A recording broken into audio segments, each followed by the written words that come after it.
history will be made, and I will become the first independent mayor of Washington, D.C. Rodney Grant, also known as Red Grant, is one of the most underrated comedians in the game with almost 30 years of experience. It's always that one girl save your ass, like, look like your friend about to throw up. He has performed on HBO, Comedy Central, MTV, and worked with the biggest names in the game like Katt Williams, Snoop Dogg, and other celebrities. He has also starred in movies like American Hustle and First Sunday. Gonna have to come and get off the cross and save you. You hear me? However, his passion for the world of entertainment inspired him to start his own production company in 2000, where he has written and produced several films, his first being Family Reunion. Red was born and raised in Washington, D.C., where he has now chosen a new path, to become the mayor of Washington, D.C. We sat down with him to talk about his early comedy struggles. It was just nothing that I can do to come back from that boot. Current comedy fame, the emotional decision to retire from comedy, also what's wrong with the current political system, and how he plans to change it. Rodney Red Grant, welcome to the show, my friend. I would say that probably was one of the best intros of me in a long time. What? My man. I'm going to tell you why, because you actually hit every point from the beginning, even the getting kicked out of school at 19 and coming home and, you know, not knowing where I was going to be in life. Started working at a car dealership, and a friend said, man, you're funny. You should get on stage. Mm-hmm. And at that time, I'm like, who would want to get on stage and make people laugh after what I just went through? And it was like God was just like telling me, hey, I'm going to change your spirit so you can change other people's spirits. So I appreciate that great intro. Of course, yeah. You went to Mr. Henry's, the open mic there. I did. I went to Mr. Henry's. It was my first time on stage. I talked about probably the worst. I don't know. I didn't get booed. Mm-hmm. But I didn't really get the laughs that I thought I was going to get the first time. And I was talking about Wonder Woman couldn't come to my neighborhood because somebody would shoot her bracelets off. It was genius at the time, but it was corny as heck, my delivery.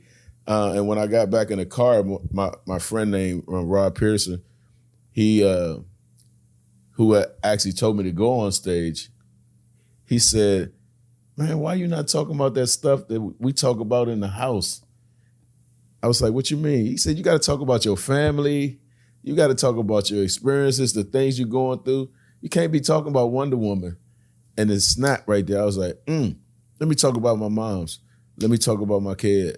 Let me talk about my neighborhood, my family, you know, and the rest is history. So when you, because I watched your show last night and it's always fun. Every time I've seen you, it always looks like you're having fun up there and it's so natural.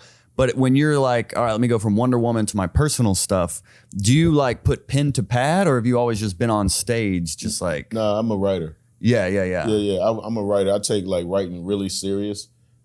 I think it's super important to be able to write because it allows you to express the natural things that are going on in your head. I think it actually will help people with mental health issues and everything to be able to get the things out of your head onto paper and express yourself. A lot of times people don't express themselves. So I actually just take a subject, you know, you can look at my phone, it's like all kind of this joke after joke after joke and stuff that I probably would never even talk about. Like I probably wouldn't even be able to get to the jokes that I've written. It's so many. But I take it super serious. And, you know, my teachers, one of my teachers, not all of them, but one of my teachers told me that I wouldn't be a great writer. And I went to Savannah State. When I went there, they make you take this test to see what classes you're going to be in. And my writing skills were terrible. So they put me in like one of the lowest like writing classes. But what happened was that teacher taught me how to write essays. And once I learned how to write an essay, I understood that everything in life has a beginning, has a middle, and has an end. And all of the things I've written in my life started with that structure of writing essays.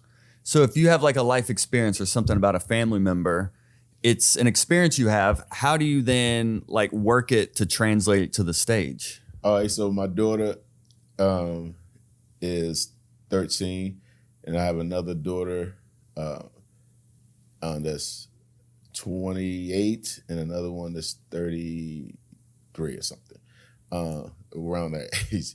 But they all three of them, when I talk about them, I set it up, especially the 13-year-old, because she's like at home right now, and she's giving you that 13-year-old energy. And, she thinks she's smarter than me in real life. She does. She thinks she's smarter than me. So that's what I would write down first. My daughter thinks she's smarter than me. Mm-hmm. And then I will go and talk about all of the things that she does that she thinks is smarter than me. And to me, she's smart, but she's still working on her common sense. Mm-hmm.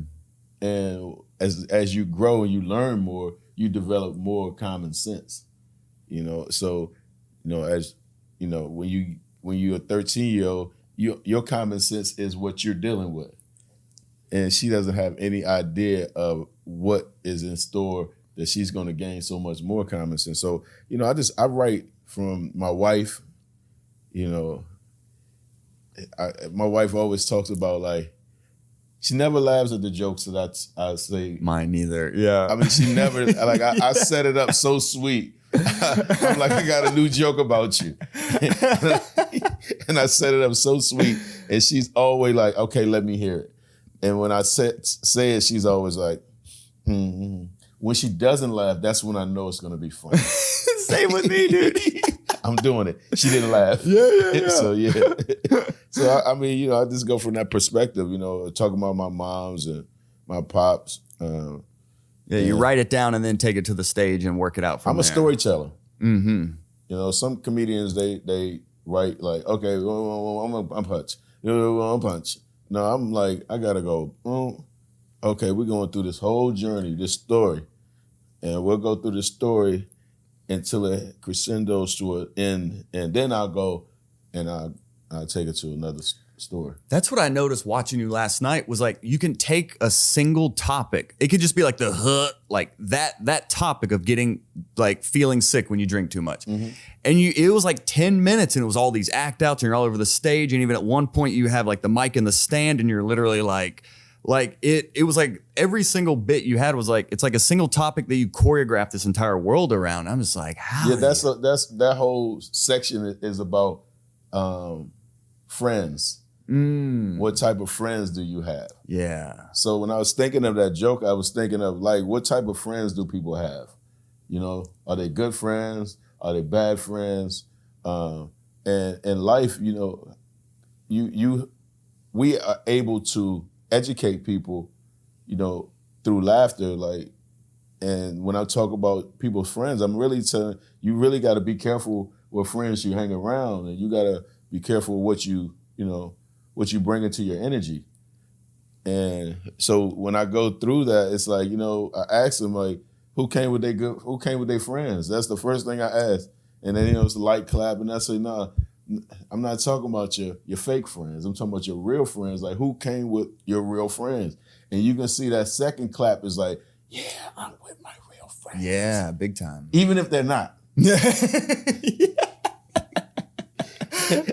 And I talk, and I go into, like, about, when you're driving in a car, if they stay up with you or they go to sleep, are they your real friends? So all of that whole section of 10 minutes to 12 minutes is just about friends. Yeah. And that's what I love about comedy is how it can bring people together, and to develop, like, the level you're at now takes years and decades of, so you've been doing it since you're 19. So I always ask comics on here, like, what is, like, a show, like a boo story or, like, your worst bomb you just never forget? What is that story for you? The worst bomb. Oh, that sigh, that painful sigh. Oh, gosh, bring it up. I have to go. So I did Apollo 3 times. The first time was when I was 19. I did the Apollo the day before I did Def Comedy Jam. It was my first TV was the Apollo. I destroyed it. I knew I was going to destroy the Def Jam because that same set I did on Apollo, I did on Def Jam. And I knew if it worked on Apollo, it was going to crush on the Def Comedy Jam. So I went back and did the Apollo again, and I destroyed it. And the third time that I did the Apollo, someone got booed in front of me.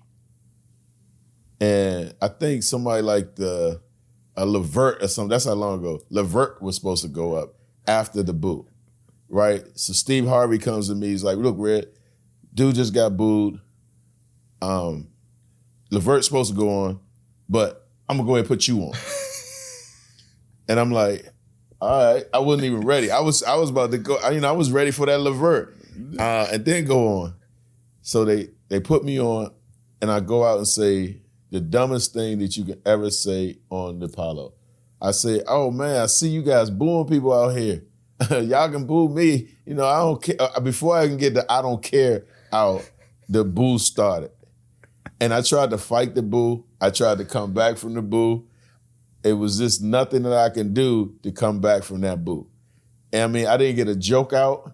I didn't say nothing other than, oh, you guys are out here booing people. Oh, y'all can boo, boo. I'm talking about, and this is a true story. After I got off stage, I walked directly from the stage out if you ever go to Apollo, there's a red door at the Apollo.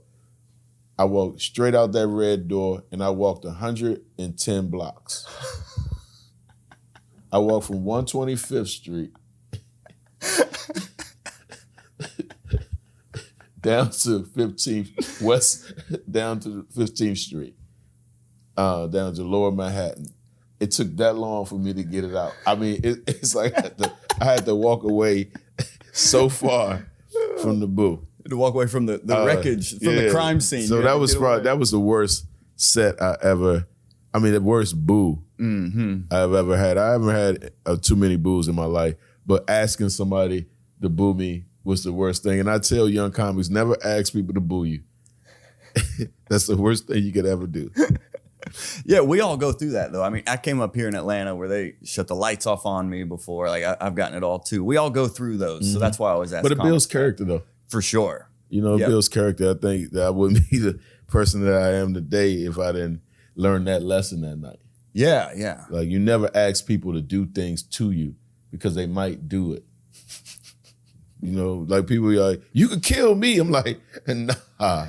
You never want to ask nobody to do that. Beg for your life.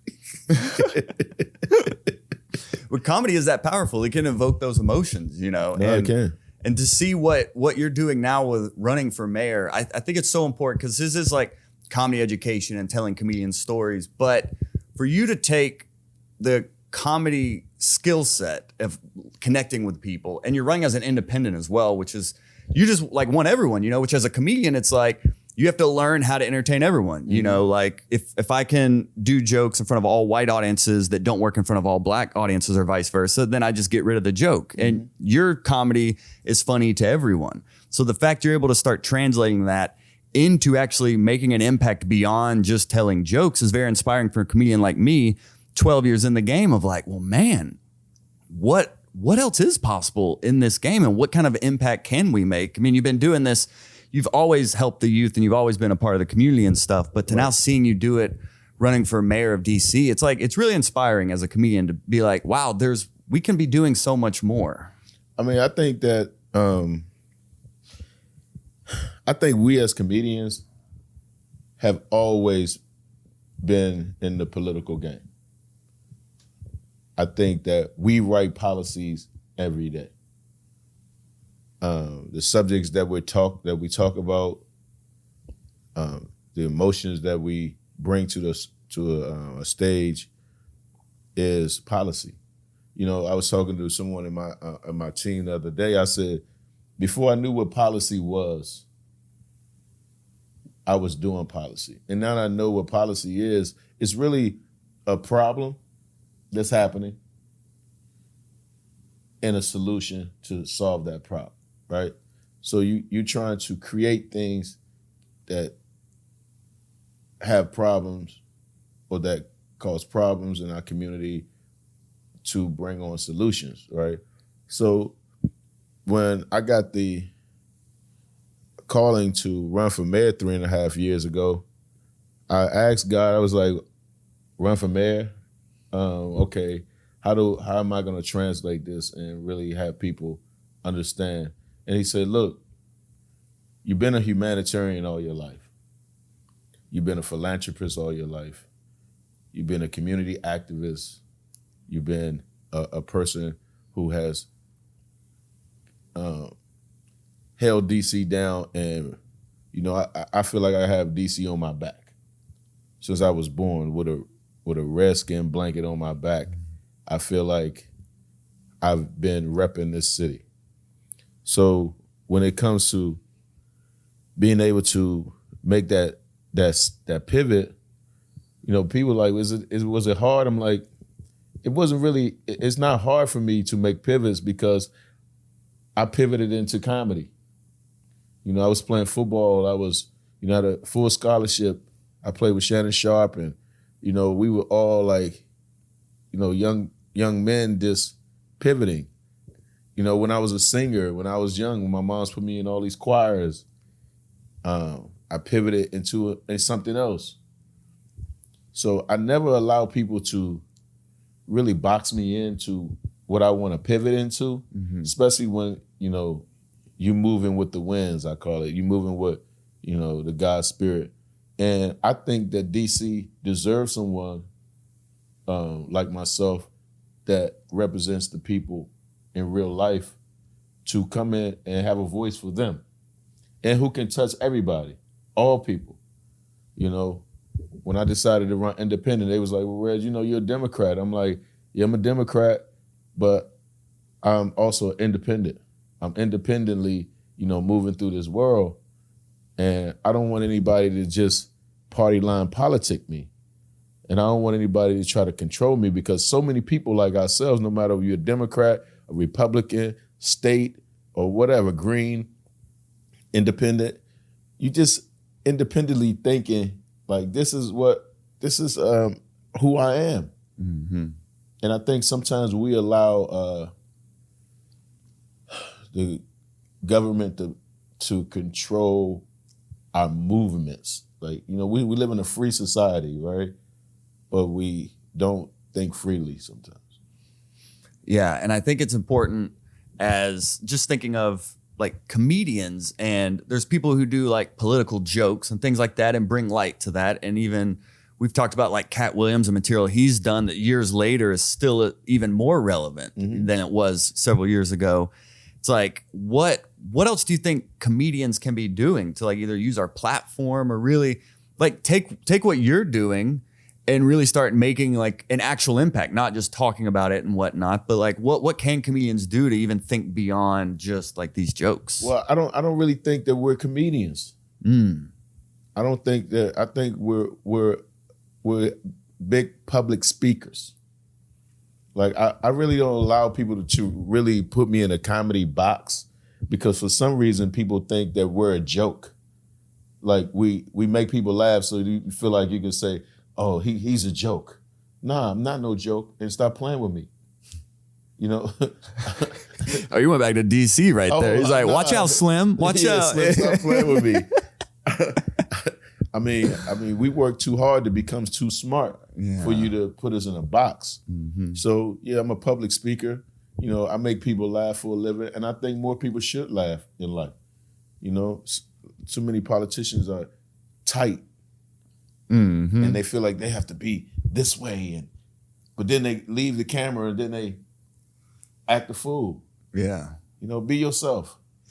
Yeah, and you've been doing like your own movie production company and things like that. Yeah. It's like you've been always looking for other things to do besides one thing. It seems like you've always been pivoting and looking for different ways to kind of create success in this game. Well, my film company, it's Movios, R. Grant Inc., Red Grant Productions. I got a lot of companies. Red Creative, where I write for people.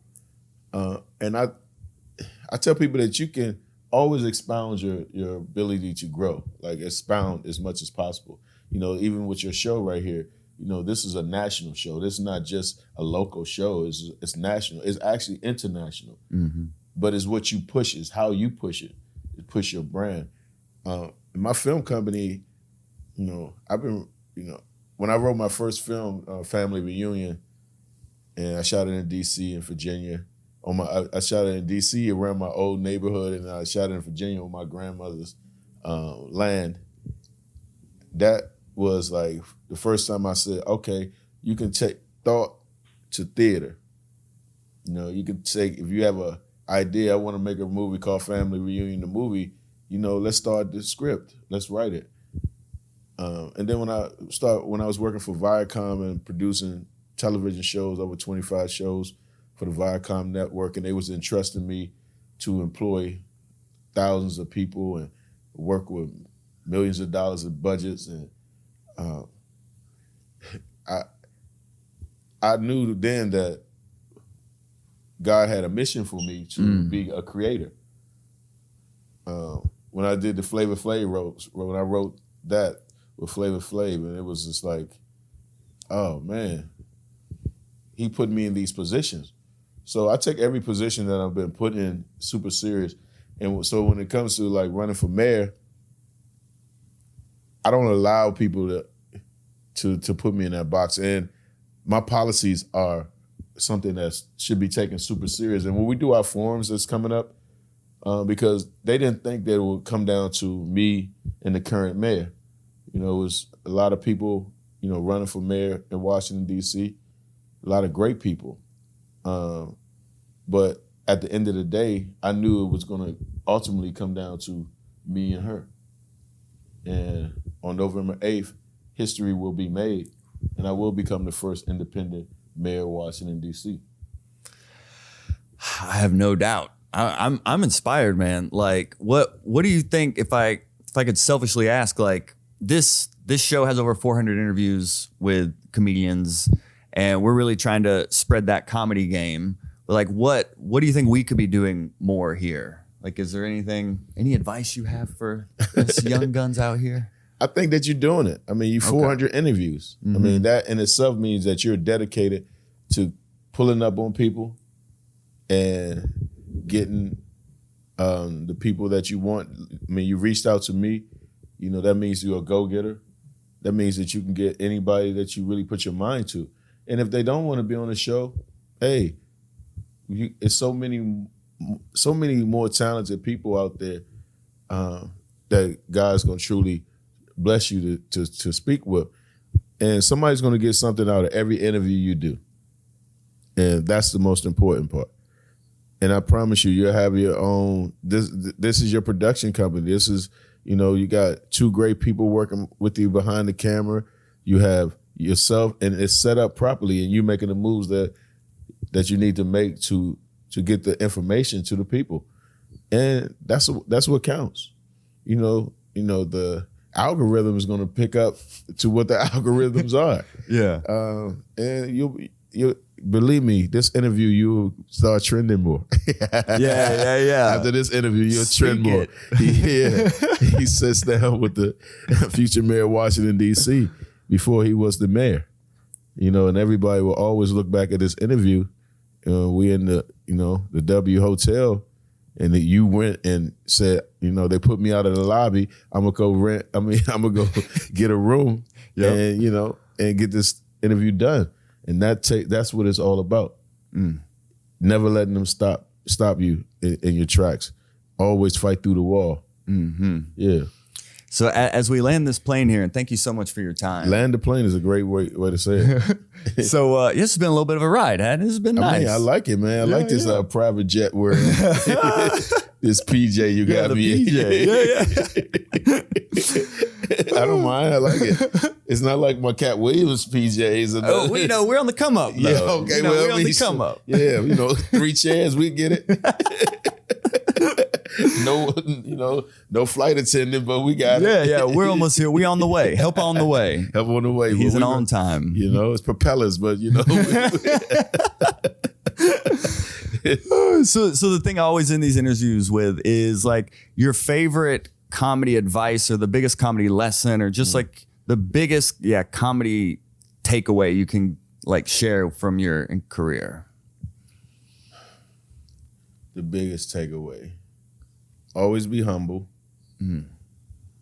Never think that you're bigger than the moment. Write every day, even if it's something small. Treat people with respect, love, and care. Never be afraid to give up what you think you need to get what you're supposed to have. Keep moving.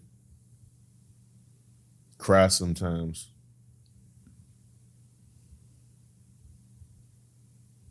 Call your friends. Love your family. Learn something new every day. And never disrespect yourself. Amen. Amen. Are you getting emotional? You feeling a little emotional? I get emotional. What's making you emotional? I just think because when you do like 30 years in a career and you know is ending, not, physically ending, but, you're moving on to something else, it's going to be missed. So the moving on part, not being afraid to move on is the part that gets you emotional. Yeah, I mean, like even me 10 years in during the pandemic, it's like, oh man, are we ever gonna get to do comedy again? But you actually making that pivot of like, it's almost like a higher calling of like, I'm stepping away from this to step into like the next version of myself here. Yeah, I mean, pandemic was rough on us.